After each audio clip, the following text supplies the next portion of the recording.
Oke, assalamualaikum warahmatullahi wabarakatuh. Waalaikumsalam warahmatullahi wabarakatuh. Wah, sangat bersemangat sekali ya anak-anak ini, Bu.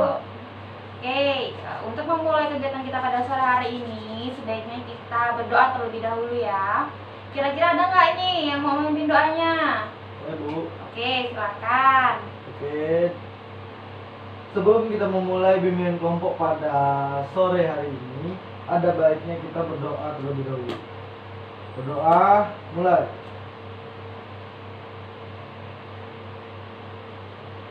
Doa selesai. Oke, alhamdulillahirobbilalamin. Setelah kita berdoa, suasana tenang dan nyaman semakin pekat ya di antara kita semua. Oke, kira-kira nih di sini nih pada forum kita sore hari ini ada yang udah kenal belum dengan teman-temannya? Belum, Bu. Belum. Oke, maka kalau tak kenal kan maka tak sayang ya. Oke, silakan perkenalan terlebih dahulu. Siapa yang mau perkenalan terlebih dahulu nih? Saya, Bu. Oke, silakan. Perkenalkan, saya Wahyu Fitriana. Silakan sampingnya. Perkenalkan, saya Febri Aldila. Oke, silakan. Perkenalkan, nama saya Dini Terus Lubis. Oke. Saya Rustadi Lubis. Alhamdulillah ya, udah kenal semua berarti ya. Ada yang namanya Ayu, namanya Febri, Dindi, dan juga Rosita. Alhamdulillah. Alhamdulillah. Oke, jadi anak-anak, kegiatan pada sore hari ini itu namanya kegiatan bimbingan kelompok. Apakah di antara anak-anak ibu ini ada yang tahu apa itu bimbingan kelompok? Tidak, Bu. Tidak ya, oke. Bimbingan kelompok sendiri itu merupakan interaksi yang terjadi di dalam kelompok. Nah, interaksi antar anggota kelompok gitu. Nah, di dalam bimbingan kelompok itu ada yang namanya ketua kelompok. Oke, di antara teman-teman sekalian di sini, siapa yang sudah tahu nih apa itu bimbingan kelompok? Belum tahu, Bu. Belum ya. Jadi bimbingan kelompok sendiri merupakan suatu interaksi nih, interaksi yang terjadi di dalam suatu kelompok. Seperti itu. Dinamakan bimbingan karena adanya suatu informasi yang diberikan pemimpin kelompok kepada anggotanya. Nah, siapa pemimpin kelompok di forum kita atau di bimbingan kelompok kita pada sore hari ini? Yaitu ibu sendiri. Oke.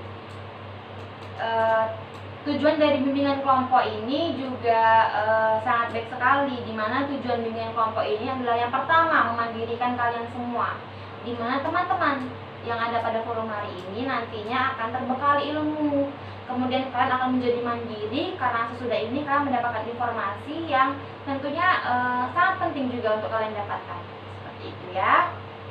Oke.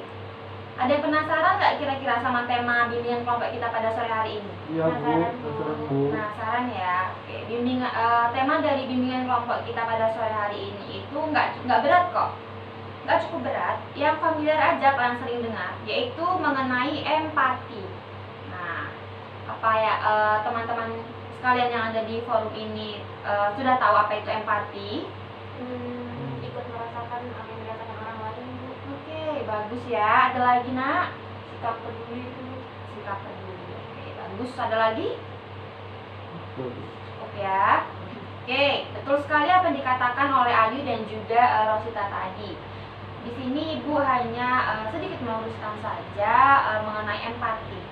Empati itu memang suatu kemampuan diri seseorang dalam merespon keinginan orang lain yang tak terucap, seperti itu. Kemampuan ini dipandang sebagai kunci menaikkan intensitas dan kedalaman hubungan kita dengan orang lain.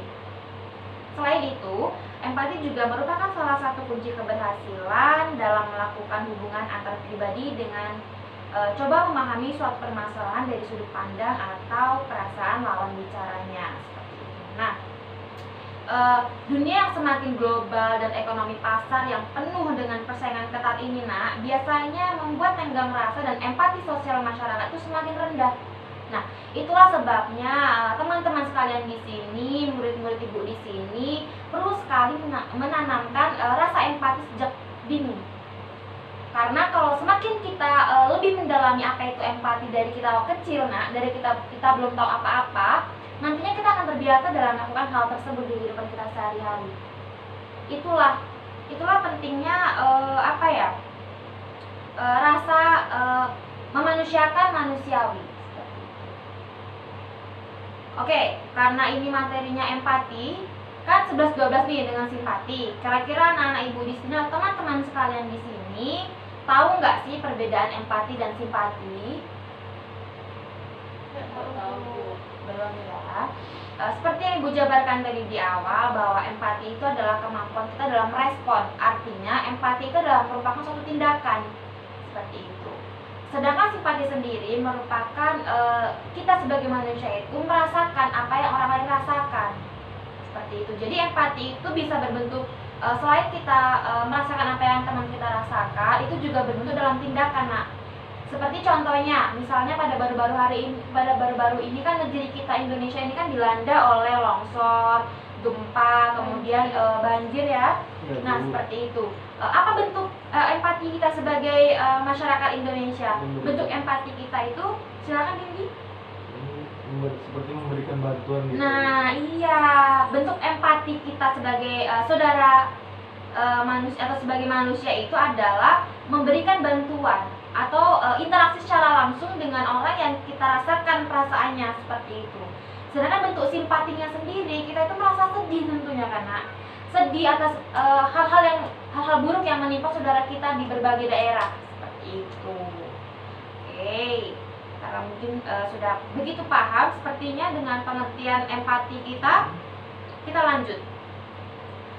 Manfaat yang dapat kita temukan dalam kehidupan pribadi dan sosial jika kita mempunyai kemampuan berempati. Kira-kira ada yang tahu nggak ini apa itu? Gimana Bu? Manfaatnya, manfaat kita mengenali rasa empati itu. Mungkin kita lebih disukai oleh lingkungan sekitar ya Bu. Oke. Ada lagi? Enggak ya. Oke. Bagus sekali.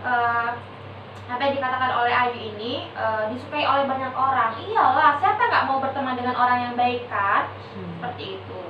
Selain itu ada beberapa indikator yang menurut Ibu juga tidak kalah penting dengan apa yang dikatakan oleh Ayu tadi. Yang pertama, menghilangkan sikap egois. Nah, di antara kalian ini kira-kira berpikir nggak kalau sebenarnya diri kita ini ada loh sisi egoisnya, seperti itu? Ada kan? Nah, maka dari itu belajarlah Nak, kita itu bersikap mempunyai rasa simpati maupun empati. Tuh, agar kita itu tidak dijauhi orang. Nah, tadi itu apa kata Ayu? Agar kita itu didekati oleh banyak orang. Kan semakin banyak relasi kita, semakin lebar relasi kita, otomatis kita juga lebih terkenal ya. Pasti kita lebih bergaya dong kalau dikenal banyak orang tentunya. Oke. Yang kedua, menghilangkan kesombongan. Nah, ada nggak di sini yang sombong nih kira-kira? Ada. Enggak ya? Semua orang tuh memiliki sifat kesombongan, tapi besar kecilnya itu cuma kita sendiri yang bisa mengatur. Oke? Menghilangkan kesombongan nih, menarik sekali ya, menghilangkan kesombongan. Sebenarnya apa sih Nak yang kita kesombongkan di dunia ini? Ya mungkin sebagian orang materi ya Bu yang disombongkan. Materi ya, memang. Kalau banyak duitnya aku merasa paling keren sebenarnya ya kan? Sebenarnya emang iya Bu. Iya. Oke, silakan Dindi. Silakan keluarkan argumen Anda mengenai bagaimana kesombongan itu sendiri. Enggak. Kalau menurut saya sih, saya lebih ingin bertanya kepada Ibu gitu. Oke. Sebenarnya sombong itu seperti apa sih Bu? Ada yang bilang kan saat kita nggak nyapa orang itu dibilang juga sombong. Iya. Saat kita memamerkan sesuatu itu dibilang juga sombong. Sebenarnya sombong yang sebenar-benarnya sombong itu seperti apa sih Bu? Oke, karena Dindi bertanya kepada saya, maka saya akan mengeluarkan argumen saya ya. Mengenai benar atau salah mengenai kesombongan itu nanti silakan di browsing sendiri, mungkin para ahli bisa menjawabnya dengan baik ya. Oke, menurut saya kesombongan sendiri itu adalah sifat angkuh. Angkuh yang artinya ada rendah hati dan juga berat hati. Nah, dikatakan sombong ketika seseorang itu mengalami berat hati. Berat hati itu seperti dia merasa bahwa diri sendiri itu hebat gitu. Dia punya sesuatu hal yang tidak dimiliki orang lain dan menjadikannya itu kesombongan. Seperti itu, Dindi, bisa dimengerti?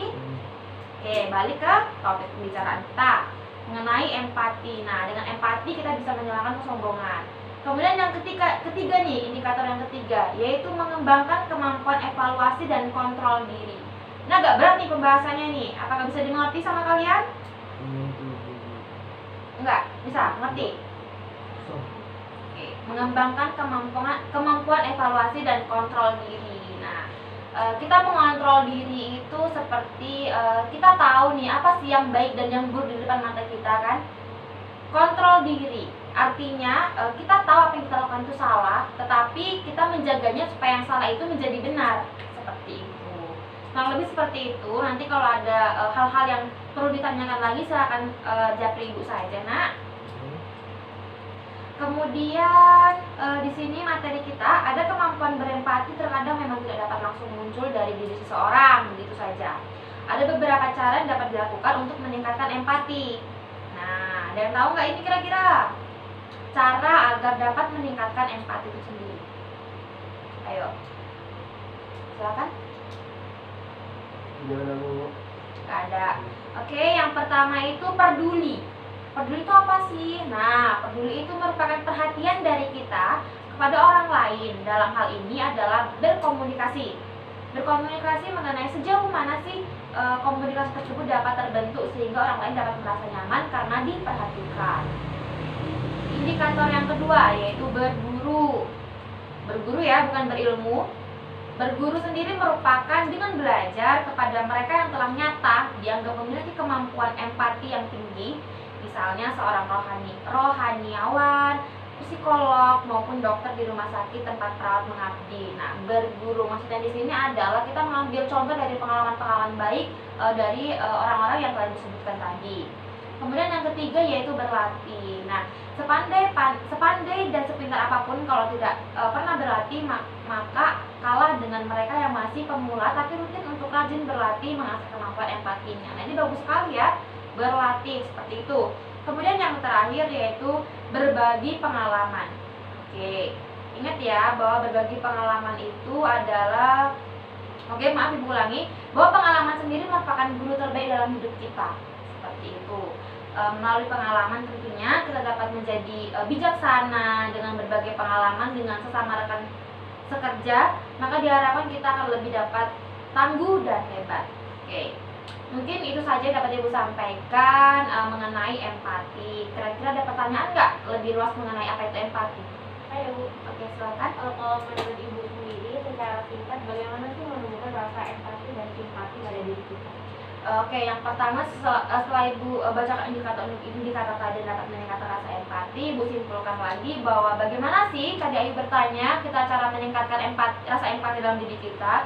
Yang pertama itu kita harus peka terhadap lingkungan. Nah, peka dimana kita tuh harus jangan kita jadi manusia individualis seperti itu. Jadi kita nggak di sekeliling kita, ada nggak sih orang-orang yang butuh bantuan kita sebenarnya? Ada nggak sih mereka tuh yang sengsara tapi kita tuh tutup mata gitu, seperti itu. Jadi menurut Ibu sendiri untuk menumbuhkan rasa empati itu yang pertama kita harus peka dulu terhadap lingkungan, seperti itu. Iya, kurang lebihnya seperti itu. Apa ada lagi Ayu? Saya rasa cukup Bu. Ya, apakah dari teman-teman yang lain mungkin? Cukup, alhamdulillah. Selesai sudah acara atau kegiatan bimbingan kelompok kita pada sore hari ini. Saya ucapkan terima kasih kepada kalian semua karena begitu antusias dan bersemangat sekali mengikutinya. Oke, saya rasa ini dapat saya sampaikan. Kalau ada yang ingin ditanyakan lagi, kalian bisa japri Ibu di belakang ya nak. Oke, lebih kurang saya mohon maaf dan wassalamualaikum warahmatullahi wabarakatuh. Waalaikumsalam warahmatullahi wabarakatuh.